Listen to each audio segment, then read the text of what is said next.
चलिए एक breaking news Chennai Super Kings camp से आ रही है कि खलील अहमद जो टीम के one of the first choice pacers थे वो बाहर हो चुके हैं टूर्नामेंट से। और ये वो इंजरी की वजह से बाहर हुए हैं जो इंजरी उन्होंने सस्टेन की थी अगेंस्ट केकेआर, जो लास्ट मैच चेन्नई का हुआ था एमए चिदम्बरम स्टेडियम में। तो उनके स्पेल की जो आखिरी गेम थी उस पर वो पुल आउट कर गए थे। आपको अगर याद होगा कि जब वो लास्ट डिलीवरी डालने जा रहे थे तो कई बार उनके रनअप में वो बार बार पुल आउट किए और काफ़ी कोशिशों के बावजूद वो अपना स्पेल की आखिरी गेम पूरी नहीं कर पाए, जिस गेम को कंप्लीट करने के लिए फिर ऋतुराज गायकवाड़ ने गुरजप्रीत सिंह को बुलाया था। तब ऐसा लग रहा था कि हो सकता है, क्योंकि चेन्नई में गर्मी बहुत है, अभी समर चालू हो गया है, तो वहाँ पर गर्मी की वजह से ऐसा लग रहा था कि हैमस्ट्रिंग का इशू है जो जनरली फास्ट बॉलर्स को होता है। इवन जेमी ओवर्टन को थोड़ा सा अनकंफर्टेबल महसूस हो रहा था, थोड़ा हैमस्ट्रिंग क्लच वो भी कर रहे थे।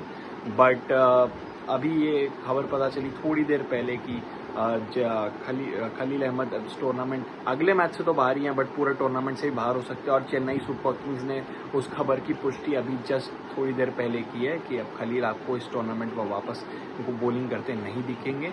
और ये बहुत बड़ा ब्लो है चेन्नई सुपर किंग्स के लिए, क्योंकि अब पिछले दो मैचेस से चीज़ें वापस सही दिखने लग रही थी। ऐसा लग रहा था कि अब चेन्नई को उनका सही कॉम्बिनेशन मिल गया। अगले मैच से हो सकता है आपको एमएस भी देखने मिल जाते, तो चीज़ें वापस चेन्नई सुपर किंग्स के साथ सही हो रही थी। जहां चीज़ें सही होना चालू हुई वहां फिर एक इंजरी, और वापस इंजरी एक बहुत बड़े खिलाड़ी को। अगर आप खलील को देखोगे लास्ट सीजन से रेगुलर खेले हैं, रेगुलरली अच्छा किए हैं, विकेट्स ऊपर से लेना खलील का काम रहा है और खलील ने वो काम बहुत अच्छे से निभाया किया भी। अगर लास्ट सीजन पे देखो जो रोल उनको दिया है उस रोल पे उन्होंने खड़े उतरे हैं। तो एक और इंजरी एक फर्स्ट चॉइस प्लेयर को, ये सिलसिला लगातार चले आ रहा है। पहले नेथन एलिस, फिर एमएस धोनी, फिर डेवाल्ड ब्रेविस रिकवर कर चुके हैं, एमएस भी ऑलमोस्ट रिकवर कर चुके हैं। हो सकता है आपको अगले मैच पे, इफ नॉट अगला मैच अगेंस्ट एसआरएच एमआई वाले मैच में तो आपको देखने मिलेंगे MS Dhoni. But Nathan Ellis का पहले बाहर जाना और अब खलील अहमद का बाहर जाना, जहां बॉलिंग एक दिक्कत रही है चेन्नई सुपर किंग्स की, एक और बहुत बड़ा ब्लो। अब नेक्स्ट मैच के लिए क्या मुकेश चौधरी की तरफ जाएंगे वो, या रामकृष्ण घोष, या कोई एक स्पिनर, चाहे वो श्रेयस गोपाल हो या राहुल चहर, किसकी तरफ चेन्नई सुपर किंग्स जाएगी? क्या वापस मैट हेनरी को आप टीम में लेके आओगी? कंपोजिशन क्या होगा? खलील के जाने से दिक्कतें अब सीएसके के लिए और बढ़ने वाली है, और कैसे यहाँ से वो खलील के गैप को फिल करते हैं। वापस प्लेइंग कॉम्बिनेशन को सेटल करना बहुत मुश्किल होने वाला है, बट चेन्नई को करना पड़ेगा क्योंकि 2 मैच जीत रहे हैं। इसके बाद ये मोमेंटम अगर वापस ये लूज करते हैं तो फिर वापस टूर्नामेंट में वापसी करना बहुत मुश्किल हो जाएगा।